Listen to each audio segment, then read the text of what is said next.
গোপনে করা গুনাহ লুকিয়ে ঠিক করে ফেলা খুব বড় পয়েন্ট। আমাদের অনেক গুনাহ আছে আমরা যেগুলি গোপনে করি, কিন্তু ওই গোপনে গুনাহটা আমরা গোপনে করি বলে আমরা এটাকে ঠিক করি না।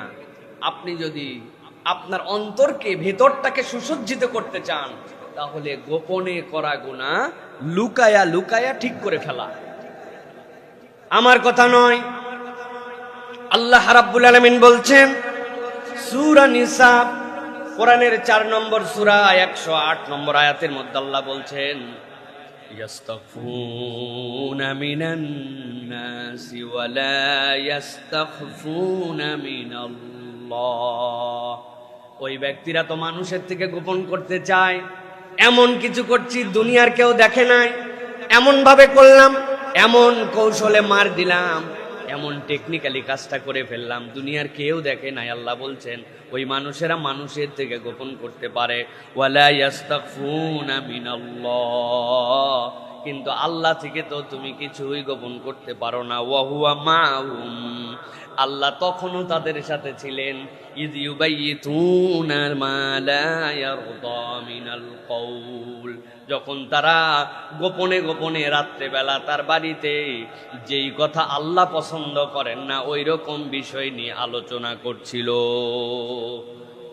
আল্লাহ বলছেন মানুষ দেখছে না, কেউ জানছে না, বান্দা ভাবতেছে মানুষও দেখে না, আল্লাহও দেখে না, কিন্তু আল্লাহ রাব্বুল আলামিন বলছেন ইয ইউবাইয়িতুনা মা লা ইয়ারদা মিনাল কওল ওয়া কানা আল্লাহু বিমা ইয়ামালুনা মুহীতা।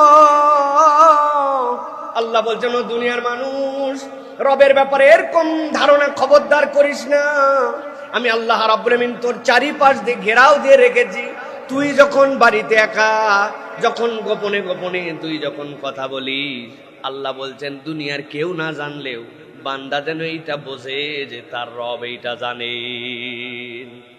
বান্দা যদি একবার এটা বোঝে, আল্লাহ রাব্বুল আলামিন বলছেন তাহলে গোপনের গুনাহটা সে গোপনেই আল্লাহ রাব্বুল আলামিনের কাছ থেকে লুকায় লুকায় মাপ নেওয়ার জন্য চেষ্টা করবে।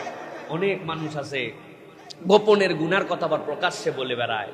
আমি এই সময় একটা কাজ করছিলাম ভাই, কেউ জানে না, মানে উনি এটা ফখর করে বলতেছে, এটা হচ্ছে সবচেয়ে কপাল পোড়া মানুষ, সবচেয়ে কপাল পোড়া। যখন কিয়ামত হয়ে যাবে আল্লাহ রাব্বুল আলামিন তার একদল বান্দাকে তার একটা চাদরের মধ্যে নিয়ে আসবে। নিয়ে আসার পরে ওই বান্দার আমলনামায় যদি 2টা গুনাহ না থাকে, শিরিক আর জুলুম, শিরিক আর জুলুম, এই জুলুমের আবার একটা লেয়ার আছে। ওই জুলুমের একটা হচ্ছে বান্দার হক নষ্ট করা, এই জুলুমের এই পার্ট আর শিরিক যদি না থাকে, আল্লাহ বান্দাকে ডাকবেন, ডেকে বলবেন বান্দা এই গুনাহ করছিলি। বান্দা তো অস্বীকার যাওয়ার কোনো উপায় নেই, বান্দা মাথা হালায় শুধু হ্যাঁ হ্যাঁ করবে। আল্লাহ শেষে বলবেন আমি ছিলাম সাত্তারুল উয়ুব, তোর গুনাহগুলোকে আমি গোপন রাখছিলাম বান্দা, দুনিয়ার কেউ জানে না, আজকেও কাউকে জানতে দিলাম না, এই পাবলিকেরা জানবেই না তোর গুনাহ আছে, আমি গোপন গুনাহ তোরে গোপনে মাফ করে তোরে জান্নাতের পথে ঠেলে দিলাম। কাদের জন্য এটা? যেই বান্দারা দুনিয়াতে গোপনে পাপ হয়ে যায়, আল্লাহ ছাড়া কেউ জানে না, কিন্তু সে জানে, ওই গোপনে আল্লাহর কাছ থেকে সেটা মাফ নিয়ে নেয়, আল্লাহ রাব্বুল আলামিন ওই বান্দাদেরকে মাফ করে দিবেন। অতএব গোপনের গুনাহ কেউ জানে না মানে আল্লাহ জানে না, ওইটার জন্য আপনার কোনো ফিলিংস নাই। এইটা যদি উঠে যায় তাহলে বাহিরে খালি সাজবে আর ভিতরটা শুধু ধ্বংস হয়ে যাবে। প্রিয় ভাইয়েরা, এই জন্য রাসূলুল্লাহ সাল্লাল্লাহু আলাইহি ওয়াসাল্লাম বলছেন প্রত্যেক উম্মতকে ক্ষমা করা হবে, কিন্তু তাদেরকে ক্ষমা করা হবে না যারা জেনে বুঝে প্রকাশ্যে গুনাহ করে।